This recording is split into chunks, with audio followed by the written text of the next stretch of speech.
Mugmog. Pakasama pa. Pwede naman din sa YouTube. Screen record mo na lang, girl.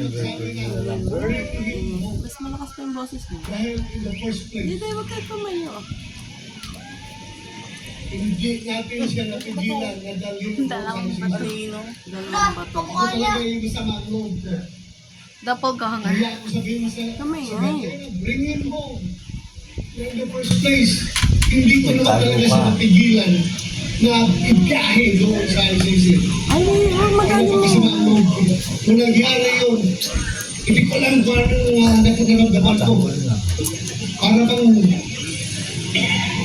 ganito tayo ngayon, ka-helpless. Kumitot yung magalit siya. Sarili nating polis ang magdadala Magdadaan ng yan. presidente.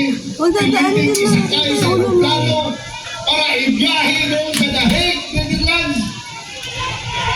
On what basis? On what basis? Oh, palaging sinasabi ni President Marcos, hindi namin nirecognize ang ICC. Kasi hindi natin membro. Hindi kami nag-cooperate sa ICC. Anong ginawang rason ni Pangulong Bongbong Marcos? Interpol! Bullshit! Interpol! Ako! Naging champion ako! Alam ko anong papel ng Interpol sa mundo! Huwag niyo akong lukuhin!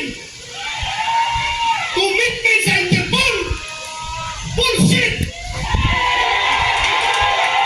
Interpol! Presidente ka! Presidente ka ng Pilipinas! Get na get siya din.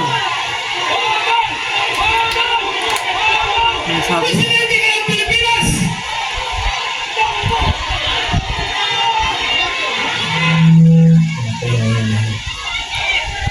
Presidente ka ng Pilipinas! Magpapresent ka sa Interpol? Ha? Pero lumalabas,